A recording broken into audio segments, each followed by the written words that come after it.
No reason on the spot decision. Uday सामंतला phone लाव, लागतो का बघ।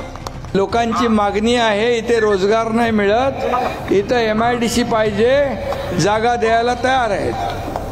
हो साहेब, नक्की आपण आचारसंहिता लागले की ताबडतोब कारवाई त्याची करू आणि MIDC मंजूर करू। तर शब्द देऊ मी त्यांना। हो साहेब, आपल्या आदेशाप्रमाणे मंजूर होणार। हा, मग बघा नंतर आदेश डावलू गडबड करायचं नाही। नाही, नक्की होणार। हा, ठीक आहे, ओके, थँक्यू। या ठिकाणी मला मगाशी येताना सांगितलं रोजगार नाही, तुम्ही MIDC ला जागा द्या।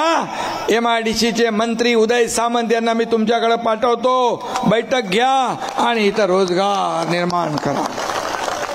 करतो, बघतो, पाहतो वाला काम एकनाथ शिंदेचं नाही।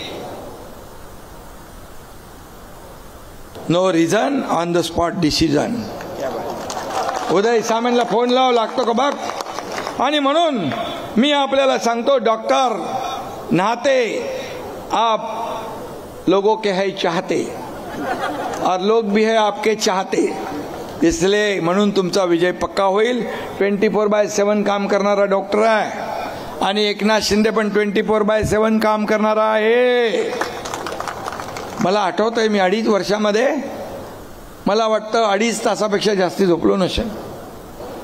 2.5 तासापेक्षा जास्ती झोपलो नसेल। मला लोक म्हणतात तुम्ही कधी झोपता, मी म्हणालो मी झोपा काढायला नाही आलोय, लोकांच्या झोपा उडवायला आलोय। नाही तर काम कसं होणार।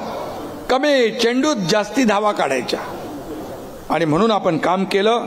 या ठिकाणी मी एवढंच सांगतो, पांढरकवड्यात कुस्ती आणि कबड्डीची संस्कृती आहे, पेलवान आहे तिकडे, त्यामुळे विरोधकांना धोबीपछाड कसं द्यायचं तुम्हाला माहित आहे। धोबीपछाड देतो, आणि म्हणून कबड्डी आहे, कबड्डी देखील ऑलिम्पिक प्रो कबड्डी आपण सुरू केली। कबड्डीला चांगले दिवस आले, कुस्तीला देखील या ठिकाणी पैलवानांसाठी आपण काम करा। कोण आहे? हॅलो, साहेब उदय बोलतो। उदय सामंतजी, मी इथं पांढरकवड्यात सभेत आलोय। लोकांची मागणी आहे, इथे रोजगार नाही मिळत, इथं MIDC पाहिजे, जागा द्यायला तयार आहेत। हो साहेब, नक्की आपण आचारसंहिता लागले की ताबडतोब कारवाई त्याची करू आणि MIDC मंजूर करू। तर शब्द देऊ मी त्यांना। हो साहेब, आपल्या आदेशाप्रमाणे मंजूर होणार। हा, मग बघा नंतर आदेश डावलू गडबड करायचं नाही। नाही, नक्की होणार। हा, ठीक आहे, ओके, थँक्यू।